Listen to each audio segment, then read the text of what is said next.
अच्छा। और ये 1923 का कानून ये ताज बरतानिया ने बनाया था आपको गुलाम रखने के लिए। 1923 ही का ऑफिशियल सीक्रेसी एक्ट आज भी लगाया गया है। गुलाम हो ना आप, अब बरतानिया की बजाय आप अमेरिका के गुलाम हो, तो सो आपको गुलामी इसी तरह ही होगा। एक प्राइम मिनिस्टर को फांसी दी है, दूसरे को अंदर किया हुआ है हमने। ये अवाम जब तक उठेगी नहीं, और खान सिर्फ अवाम के लिए, वो कहता है मैं मर जाऊंगा, मुझे सारी जेलों में फिराते रहें, लेकिन मैं अवाम को आज़ादी दिला के रहूंगा। मगर आज़ादी सिर्फ किसी के कहने से नहीं आती है, अवाम खुद भी अपने हक के लिए जिदोजहद करेगी तो आज़ादी मिलेगी, वरना अच्छा, गुलामी आपका मुकद्दर है। खोसा साहब ये बताइएगा, इस वक्त सोशल मीडिया पर ये तासुर दिया जा रहा है कुछ लोगों की जानिब से कि शायद खान साहब को रिलीफ मिलने जा रहा है, कोई डील होने जा रही है, कोई बैकडोर मुज़ाकरात, कोई डायलॉग चल रहे हैं। वाकई खान साहब को आने वाले दिनों में रिलीफ मिल सकता है? रिलीफ तो मिलेगा ही मिलेगा, अल्लाह की लाठी बे आवाज है।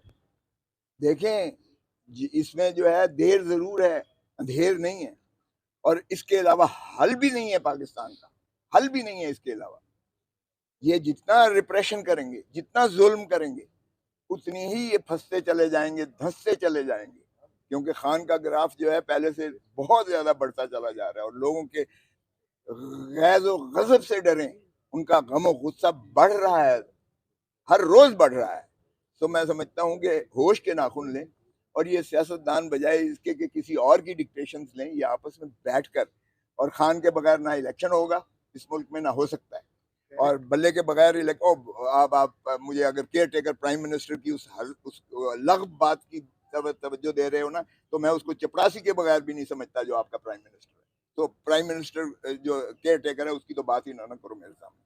लतीफ़ कोसा साहब ये बताइएगा, जिस तरह आपने कहा कि नवाज शरीफ कह रहे कि मैं वतन वापस आऊँगा, अगर चलो डील की खातिर अगर वो प्राइम मिनिस्टर बन जाए, तो आपके लिए भी तो खतरे, आप भी मुल्क से फिर बाहर मतलब जाना पड़ेगा। जाने के ऊपर मजबूर होंगे सर, अगर वो प्राइम मिनिस्टर बन जाए जिस तरह एक आजकल तो हो रहा है। एक तो आप खुशफहमी में आपकी बेश हो सकती है, लेकिन ये लिख लो, नवाज शरीफ कभी कभी प्राइम मिनिस्टर नहीं बन सकता, ये लिख लो। अवाम के दिलों में जो नफरत है ना, आए खुद लड़े, इसकी जमानत जब्त होगी।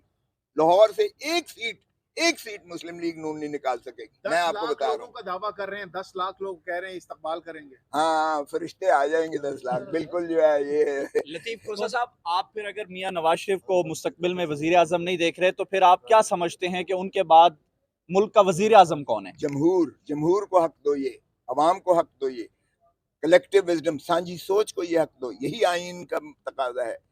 Let the people decide this. मैं कौन होता हूँ कि किसी को जो है नाम लूं वजीर आजम? ये पाकिस्तान के 25 करोड़ अवाम का इस्तेहकाक है, उन्हें दो। यही रियासत है, यही आइन कहता है, वो जिसको बनाए। ओ भाई, क्या होगा अगर इमरान खान 2/3 मेजोरिटी लेकर प्राइम मिनिस्टर बन जाएगा? क्या हो जाएगा? बेनजीर भुट्टो को इन्होंने हाथ पांव बांध कर, फारूक लिगारी ने, सजाद अली शाह चीफ जस्टिस ने, और उस वक्त के आर्मी चीफ ने हाथ पैर बांध कर इलेक्शन में झोंका था। जीरो, एक सीट नहीं मिली थी पंजाब से, एक 14 की 14 नेशनल असेंबली की सिर्फ सिंध से थी, और 3 और थी। सारा सीटें बीबी फिर भी लड़ती रही, और रेजिलियंस है, अगली दफा बाउंस बैक किया। वो क्या है यार? अगर इमरान बन जाएगा, क्यों इतने खाइफ हो उससे? कौन सी क्यामत आ जाएगी? अगर लोग चाहते हैं तो बनाए, क्यों ना बनाए, बनने दें। जिसको भी अल्लाह इज्जत देता है, या जिसको भी आवाम चाहती है, उसका हक है प्राइम मिनिस्टर बनने का। कोसा जिसको भी साहब, कोसा साहब, आपके सामने है, कोसा साहब क्या कायदे आजम के बाद आपको लग रहा है कि वाकई जमहूरियत की जो हुकूमत बनती है वो जमहूरी हुकूमत बनती है?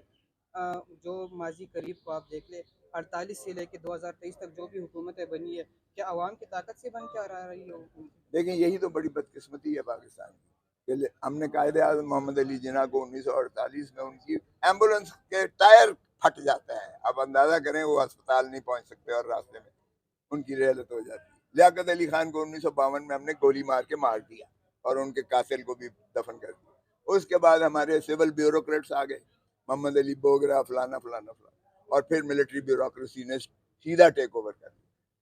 और उसके बाद हमने एब्डो लगा के, वो जो हमारे फाउंडर फादर थे, उनका नामो निशान को भी हमने बंद कर दिया, और 22 खानदानों में हमने पाकिस्तान को सपोर्ट कर दिया। ये हमने आज़ादी दी। और उसके बाद बदकिस्मती से आपने देखा जिस तरह 2 लख्त हुआ, और फिर जो है जाहिर है कि भुट्टो जॉइंट पाकिस्तान के तो लीडर नहीं बन सकते थे, क्योंकि वो तो मुजीबुर रहमान की जो है मेजोरिटी थी, और बुनियादी तौर पर पाकिस्तान की तहरीक चली ही बंगाल से थी। वो हमसे ज्यादा पाकिस्तानी जो थे बंगाल अच्छा, में उन्होंने खोसा मुताबिक साहब, इमरान खौसा खान साहब ये साहब की बता दें, हुकूमत- आज चीफ जस्टिस काजी फाइज साहब की अदालत में चीफ जस्टिस बनने के बाद आप पहली बार पेश हुए हैं। दो बड़े मुकदमात चल रहे हैं सुप्रीम कोर्ट में, एक प्रैक्टिस एंड प्रोसीजर और दूसरा फैज़ाबाद धरना केस। क्या समझते हैं फैज़ाबाद धरना केस में किस किस को जो है वो अमल दरामद में रगड़ा जा सकता है?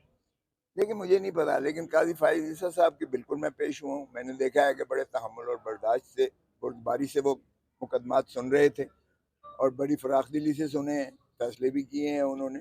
भला फैसला किसी के हक में हो या किसी के खिलाफ हो, उससे सरोकार नहीं है, लेकिन उन्होंने इज्जत और उसमें तकरीम में किसी की कोई ये नहीं किया कमी कम अज़ कम।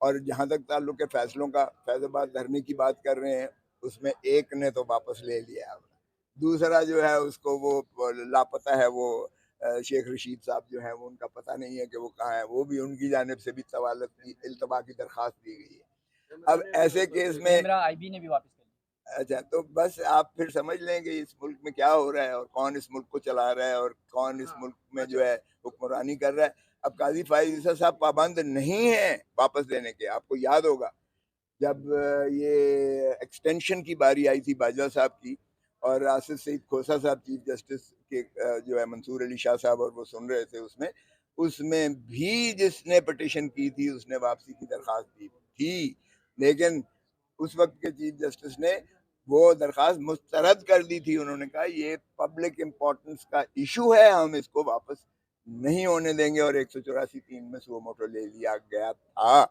तो इसमें भी